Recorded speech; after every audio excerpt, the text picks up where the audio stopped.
Okay, so what made you decide to not defund the police? What made you decide? Okay. Promising vulnerable people.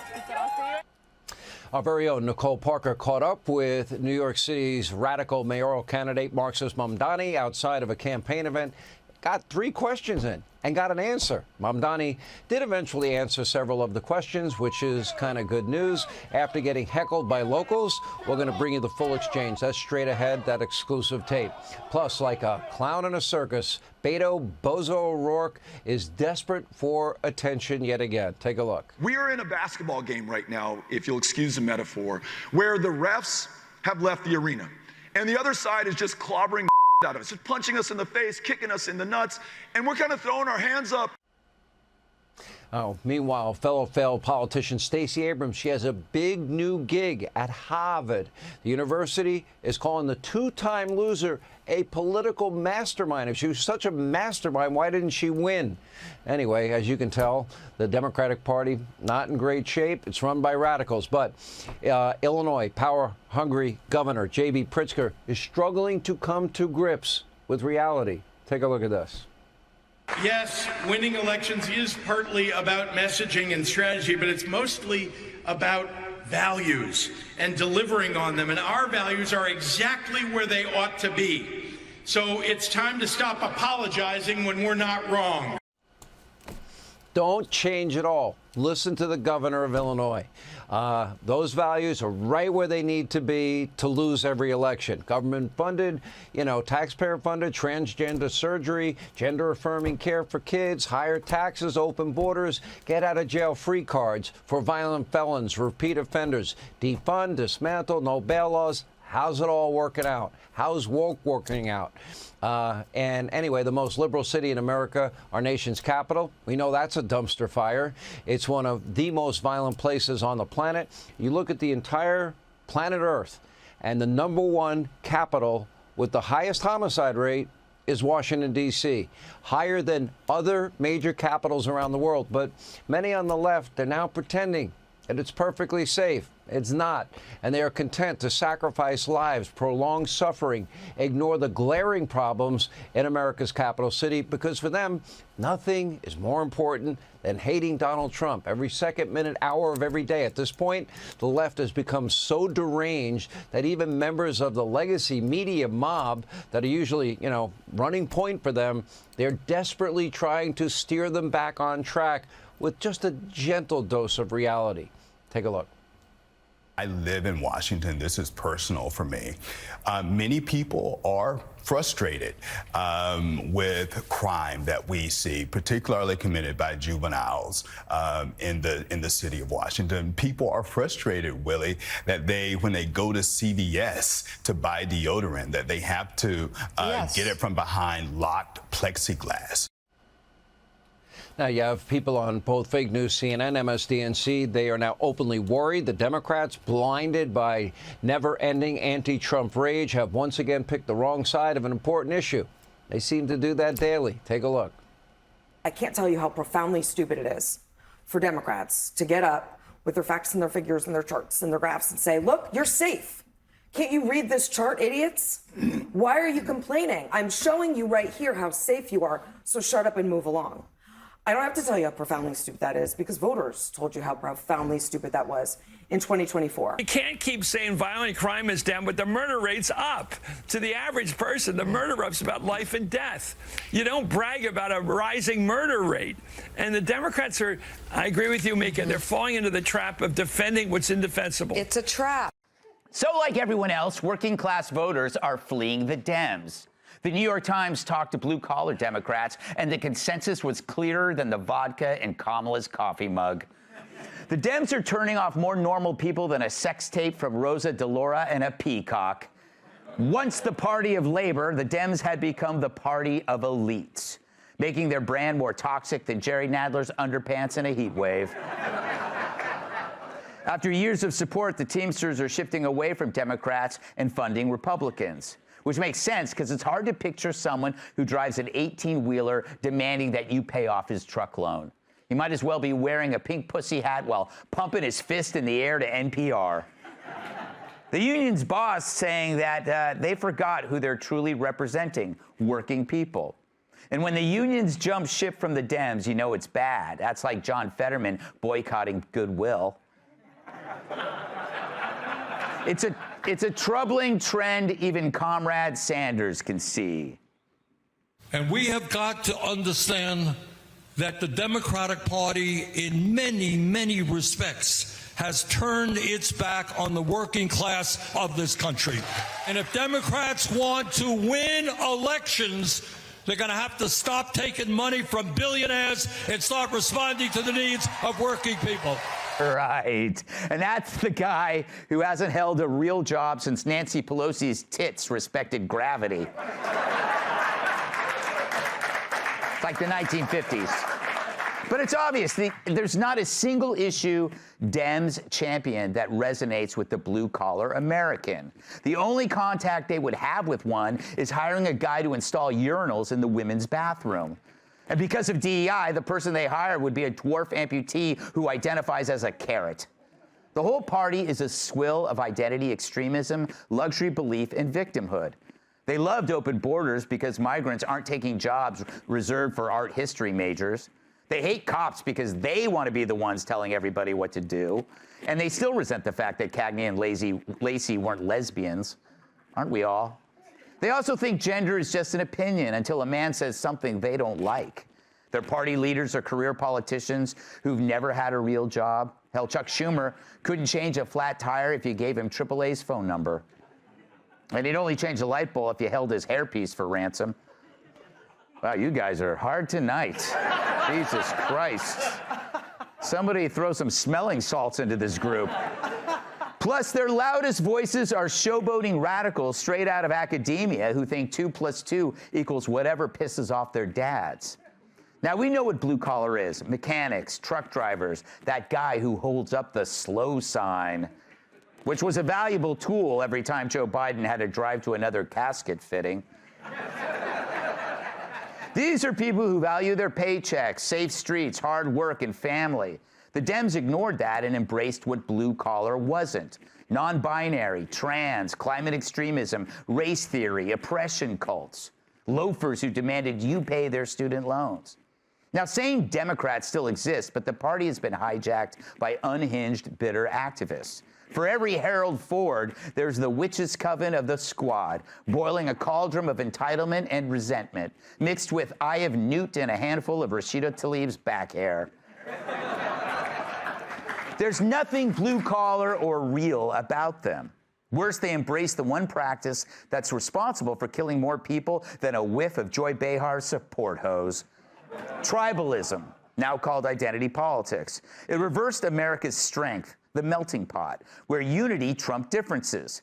People were then separated into groups and pitted against each other, a fight between who could complain the loudest about their self-created problems. The illegal who insists the country he invaded is racist, or the trans woman suffering from jock itch. But then Trump arrived, and he listened to voters on inflation, crime, the border, while Dems pretended their problems didn't exist. And for blue-collar Americans, it became an easy choice between the party that is allergic to work or the one that works for you. It's no wonder they left the Dems, whose hair may be blue, but the collars aren't. Let's welcome tonight's guest. He's remarried, which means his new wife hasn't seen his act. Actor, writer, and comedian Jamie Lissow. Phil Spector says he has great hair. Author and host of the James Altucher Show, James Altucher. You can't spell 10th without TMI. New York Times bestselling author and Fox News contributor, Kat Tiff. And like a game of pickleball, old ladies do him in pairs. New York Times bestselling author, comedian, and former NWA champion.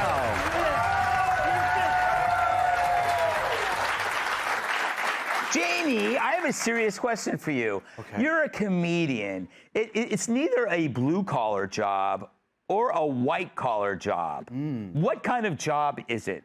It's funny, I Googled, because I wanted to know what exactly is working class. am I working class? And I looked at it and it was like low wages. And I was like, check. And then it was like possible menial labor, like maybe you don't get benefits and stuff. So I would say comedian when you start out working class. But I don't know if you know this about me, but I for sure would have classified as working class for probably 5 to 6 years of my life. I worked in factories. I was like a pizza delivery guy for 5 years. And I think one of the worst things is when people, these are hardworking dudes, man, with half-hour breaks, 9-hour days. One of the worst things is people trying to relate to you in a fake way. And it's so obvious, like Kamala with a McDonald's uniform. It's just like so obvious. And I get all the complaints. And to me, this is not a surprise at all. Like Trump's, he always says America first. I feel like the Dems, it should be America, but first. It's just, this might seem like it's off topic, but does Bernie Sanders comb his hair with a live bird? What the hell is going on? I worked in a factory. I remember I got harassed at this one factory job. I was working. There was like a female, the floor manager. Yeah. And she every time she walked by me, she would go, "Nice ass, Lisso. That's a great ass." And full disclosure, the factory, we made asses. Oh. You said you were It's weird. You said you were a pizza delivery man, and I recognize you from like 3 or 4 movies I've seen. Yeah, by the way, pizza delivery is very misrepresented in the pornographic film industry. It is. It's the whole reason I started working for Pizza Hut. Yeah. James, how are you? Good. Great to be here. You look great. Thank you. Your hair has not changed one bit. Well, it's being here that inspires it. Yes. Do you think the Dems realize how far they've strayed from their blue-collar roots? I don't know. I don't think they do. Because, like, the typical classic traditional Democrat, you're like a welder working in a General Motors car factory, working hard all day. You get home, and then you get the call from your kid's school, "Hey, we chopped off your son's dick in 3rd grade."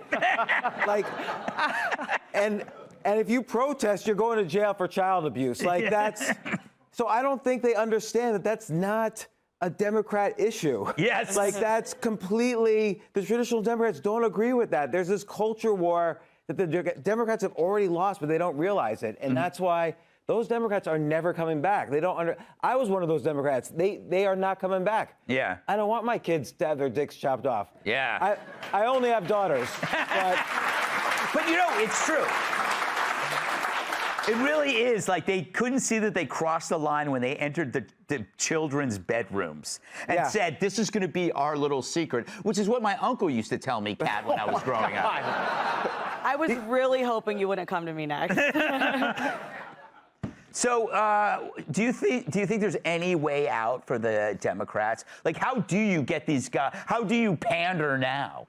Well, you have to stop pandering, which it seems impossible. I mean, but they pander to all the special interest groups. Yeah, because it just makes such perfect sense. You don't know how they don't see it, right? Yeah. I looked into what work is like at a steel mill. Turns out may not be for me. Yeah. Like, I feel like I would leave with like 3 fewer fingers and just like covered in burns after like 7 minutes. Yes. And so I just picture being one of these dudes that works this very difficult job, very taxing, gets home, turns on the TV, sees Kamala Harris, and she's like, "My name is Kamala Harris. My pronouns are she, her, and I'm wearing a blue jacket," or whatever. And just turning that off and being like, "You don't even know how to talk to me when you know I'm watching you. When you know this is supposed to be you're trying your best right now to get to me, and this is what you have. If this is the fake you that's trying to win votes, which that's because you're in front of the camera, this is even way beyond what I expected. I mean, you're not even trying to pretend. So even the pandering doesn't really work entirely. Yeah, you know what it is? Tyrus, Kat's making the point that, like, they almost basically just take it for granted that they have these people. So they focused on the extreme out groups and just said, "Oh, we have the unions." So they just let them go. Now it's in the Republicans have this group, but are the Republicans going to know that? Are they? Trump does. Do the Republicans? I don't think the Republicans have to know if they have the group or not. It's the group who chooses The working class chooses to support someone. If you had a Democrat who had the same visions as President Trump, they would go Democrat. Because working class is a mindset. You don't lose it. I worked everywhere. I've done everything. Construction, I worked in a steel mill. Actually, I worked next to a guy called Knuckles. Yeah. That's what I'm saying. He was like, hey. I was like, whoop. Oh, hey. Yeah. Every time I offered him a high five, he was like, oh. I was like, okay. But I knew a guy named Pelvis. Nope, not playing with you today. Trying to make an actual point here. So leave your pelvis in your pants. But it's a mindset. You never lose it. And when you work hard, when you have that, when you take care of your family and you go to work and you work your 45 hours a week or whatever it is, and you come home, you want to be entertained, or you want to be, you've been all day at work. You've been in every aspect of your life. When you come home and sit in front of the table or a politician, just give it to me straight. Yeah. And when you can have straight talk, they understand that. And they don't care what side it's from. President Trump just decided, hey, I'm going to try this thing out, where I'm just going to tell you like it is. Take it, don't take it. I'm just going to tell you like it is.